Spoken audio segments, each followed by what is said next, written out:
Salut, moi, c'est Kevin, j'ai 8 ans. Je vais vous raconter ma journée. Je me lève très tôt. C'est comme ça. J'ai comme un réveil dans la tête. Une fois réveillé, je regarde mes cartoons sur ma chaîne préférée. Mes parents se lèvent plus tard. Eux, ils prennent leur café dans la cuisine en regardant les infos. Moi, ma mère m'apporte mes tartines au salon. Elle dit que je mange mieux quand je suis devant la télé. Le soir, ma mère vient me chercher à l'école. En rentrant, elle veut toujours vérifier mes devoirs. C'est galère, parce que j'aime pas l'école. C'est pas fun. Et puis souvent, j'ai envie de dormir, surtout le matin. Après mes devoirs, ma mère me laisse tranquille. Alors je vais dans ma chambre regarder la télé. Sinon, je joue en ligne sur mon ordi jusqu'à l'heure du dîner.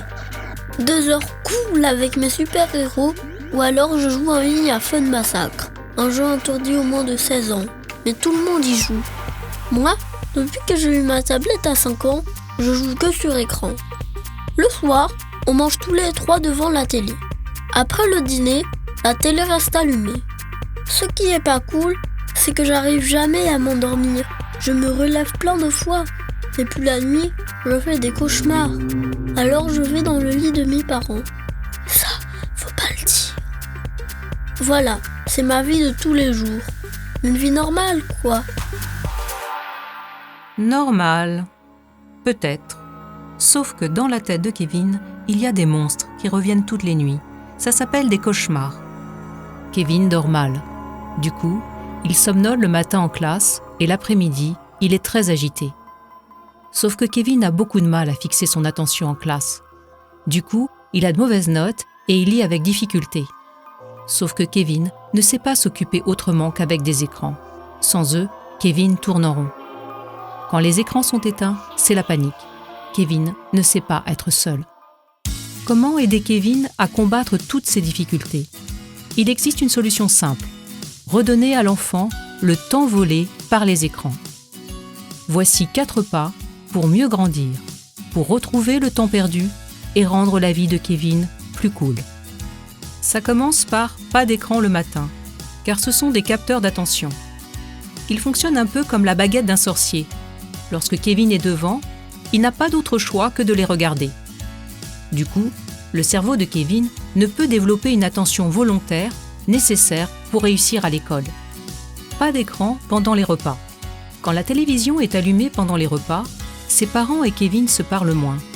Or, c'est en se parlant qu'on développe un bon langage. Et un bon langage nous permet de réussir à l'école. Pas d'écran avant de s'endormir. Les dessins animés, les films, sont remplis d'images qui font peur et inquiètent pour retenir captif le spectateur. Le cerveau n'a pas le temps de les traiter. De plus, la lumière bleue des écrans retarde l'entrée naturelle dans le sommeil. Le feu vert qui nous dit « va dormir » se détraque. Pas d'écran dans la chambre de l'enfant.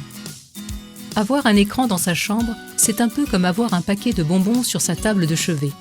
On craque plus facilement et on en consomme 2 fois plus. En plus, les parents ne peuvent pas surveiller ce qui se passe à l'écran. C'est un peu comme s'ils laissaient grand ouvert la porte de la maison sans vraiment regarder qui y entre. Ils protègent mal leur enfant. Voilà, les 4 pas sont très faciles à appliquer. Pas d'écran le matin, pas d'écran pendant les repas, pas d'écran avant de s'endormir, pas d'écran dans la chambre de l'enfant. Vous pouvez mettre les 4 pas en pratique dès maintenant. Vous verrez, ils vont rendre la vie de vos enfants et la vôtre plus cool.